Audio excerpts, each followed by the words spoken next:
Shalom saudara, salam jumpa kembali dalam kasih Tuhan kita Yesus Kristus. Dalam beberapa hari ke depan kita akan memasuki tahun yang baru, tahun yang masih penuh misteri bagi kita.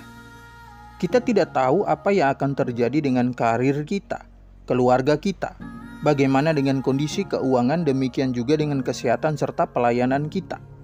Semua dibuat Tuhan menjadi misteri bagi kita agar tersedia ruang bagi kita untuk bergantung sepenuhnya kepada Sang Penulis kisah hidup kita. Nah, karena apa yang akan terjadi ini masih misteri, maka mengetahui apa yang akan terjadi akan sangat menarik perhatian. Itulah sebabnya ramalan atau nubuatan paling digemari oleh mereka yang sangat ingin mengetahui apa yang akan terjadi, apalagi yang menyampaikan nubuatan tersebut telah dikenal sebagai hamba Tuhan. Pertanyaannya sekarang adalah, apakah memang benar pada masa kini Tuhan masih memakai seorang nabi untuk menyampaikan nubuatan tentang apa yang akan terjadi di tahun yang akan datang? Ikuti penjelasannya sampai selesai supaya saudara paham.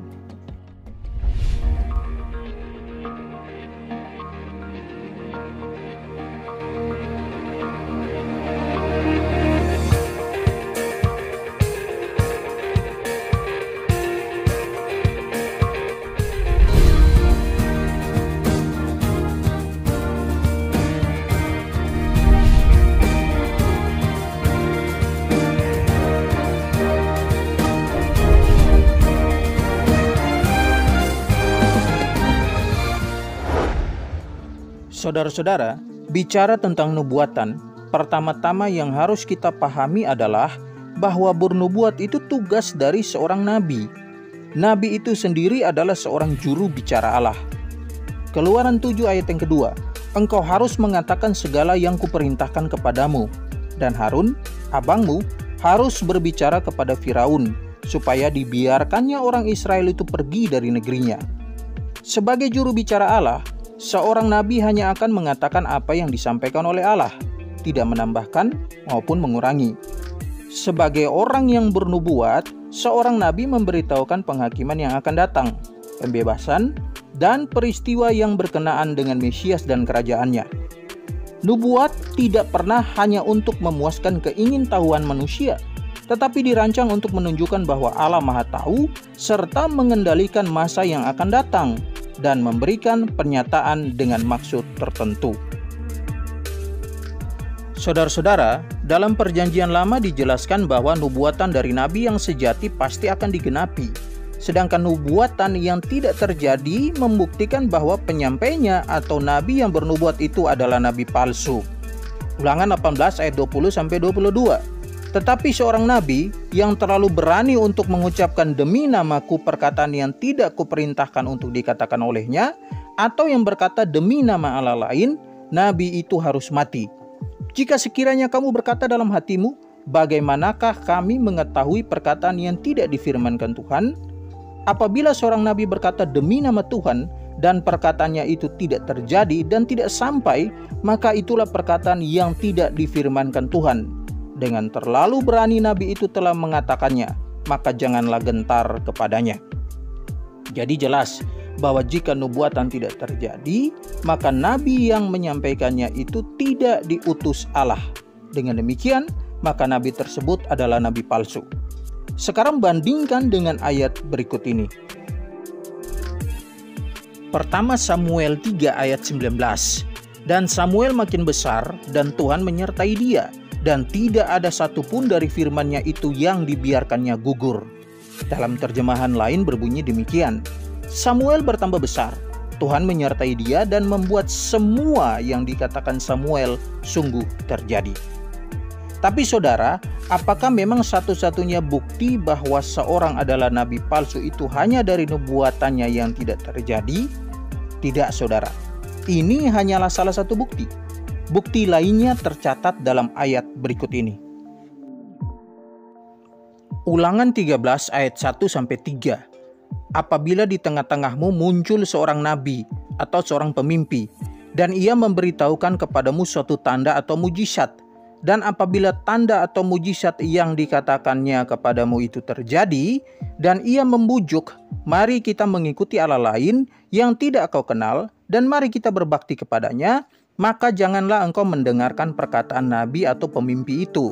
Sebab Tuhan, Allahmu, mencoba kamu untuk mengetahui apakah kamu sungguh-sungguh mengasihi Tuhan, Allahmu, dengan segenap hatimu dan dengan segenap jiwamu. Ayat 2 dalam terjemahan bahasa Indonesia sehari-hari berbunyi demikian. Dengan maksud supaya kamu menyembah dan mengabdi kepada ilah-ilah yang tidak pernah kamu kenal, biarpun apa yang dijanjikannya itu sungguh-sungguh terjadi. Pada ayat kedua, di situ dengan jelas mengatakan bahwa apa yang disampaikan punya kemungkinan terjadi. Jadi, tidak selalu apa yang disampaikan oleh nabi palsu itu pasti tidak terjadi. Namun, meskipun apa yang disampaikan itu terjadi, tapi nabi palsu akan mengajak umat untuk menyembah Allah lain yang bukan Allah. Ini artinya, bukti seorang itu nabi palsu atau bukan tidak hanya dilihat dari terjadi atau tidaknya nubuatan yang disampaikan, namun apa yang diajarkan juga bisa dijadikan tolok ukur. Sekarang, jika Allah memakai nabi pada zaman perjanjian lama, lantas apakah Allah masih mengangkat nabi dan memakainya pada masa kini agar mereka bernubuat untuk masa yang akan datang atau apa yang akan terjadi di tahun depan? Saudara-saudara, nabi adalah penyambung lidah Allah. Mereka diangkat dan diutus oleh Allah. Mengapa Allah memakai seorang nabi untuk bernubuat dalam menyampaikan pesan bagi umat? Itu karena pada zaman itu Alkitab belum ada. Seperti yang kita tahu bersama bahwa Alkitab adalah wahyu khusus yang diinspirasikan kepada penulis Alkitab. Jadi, setelah Alkitab selesai ditulis, maka zaman pewahyuan sudah selesai, dan karenanya tidak ada lagi wahyu yang baru. Sekarang, jika ada seorang yang menganggap dirinya seorang nabi lalu bernubuat tentang apa yang akan terjadi di masa yang akan datang, atau apa yang akan terjadi di tahun depan, maka secara legalitas mereka harus memenuhi paling tidak 3 syarat. Mereka diangkat langsung oleh Allah, nubuatan mereka terjadi, dan ajarannya tidak bertentangan dengan Alkitab. Saudara-saudara, jika saudara memperhatikan, biasanya menjelang akhir tahun selalu ada nubuatan dari oknum-oknum yang mengatasnamakan dirinya sebagai hamba Tuhan. Menariknya di sini adalah isi dari nubuatan tersebut tidak lebih dari siaran ulang. Maksud saya begini, mereka sering bernubuat tentang sesuatu yang sebenarnya sudah terlebih dahulu diberitakan oleh media. Contohnya seperti, Tuhan bicara pada saya bahwa tahun yang akan datang dunia akan mengalami resesi dan kita akan mengalami masa-masa sulit. Faktanya adalah bahwa informasi seperti ini sebenarnya sudah disampaikan terlebih dahulu oleh banyak media, baik media cetak, elektronik maupun media sosial. Nah, jika hal ini sudah diinformasikan terlebih dahulu oleh pakar-pakar ekonomi, lalu apa spesialnya nubuatan dari oknum-oknum yang suka memberikan nubuatan rutin menjelang akhir tahun ini? Lucunya lagi saudara, nubuatan mereka ini adalah nubuatan rutin setiap akhir tahun. Mirip seperti diskon akhir tahun, hanya ada sekali setahun. Masalah digenapi atau tidak, itu urusan nanti. Lagi pula nubuatan mereka juga tidak lebih dari informasi umum, tidak spesifik. Kalaupun spesifik, maka pasti tidak digenapi. Contohnya pada kasus corona kemarin. Bagi saya orang-orang ini sedang jualan nubuatan. Karena meskipun mereka menggunakan nama Tuhan saat bernubuat, tapi isi nubuatannya hanyalah siaran ulang dari pakar-pakar ekonomi, karena pakar-pakar ekonomi telah lebih dahulu mengatakan apa yang akan terjadi pada tahun depan. Jika pakar ekonomi sudah terlebih dahulu memberikan informasi terkait hal ini, maka masih perlukah Allah bicara lagi melalui oknum-oknum ini? Menurut saya tidak perlu. Karena itu sebenarnya Anda hanya perlu menonton TV atau media sosial Anda untuk mendapatkan informasi ini dan tidak perlu lagi menunggu nubuatan dari mereka. Lucu sekali kalau oknum-oknum ini terus bernubuat menjelang akhir tahun, padahal informasi yang disampaikan telah diketahui jauh sebelumnya. Ini sama saja dengan mengatakan Tuhan telat memberikan info.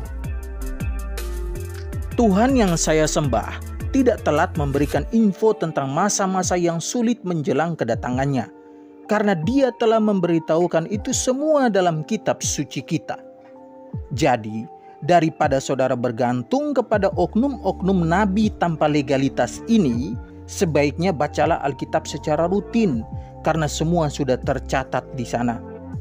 Jadi, pada masa kini, apakah Tuhan masih memakai seorang sebagai nabi untuk menyampaikan nubuatan tentang apa yang akan terjadi di tahun yang akan datang? Jelas tidak lagi. Tuhan tidak lagi mengangkat seorang menjadi nabi untuk bernubuat, karena nubuatan telah berakhir seiring dengan selesainya Alkitab ditulis. Tidak ada lagi nubuatan baru, karena masa nabi pun telah berakhir. Jadi, berhentilah jualan nubuatan tentang apa yang akan terjadi di tahun depan, karena apa yang disampaikan telah disampaikan oleh pakar-pakar ekonomi. Terlebih lagi, Alkitab sudah jauh lebih dahulu bicara tentang masa-masa sulit menjelang kedatangannya. Demikian penjelasan saya. Semoga mencerahkan saudara semua. Tuhan memberkati kita semua.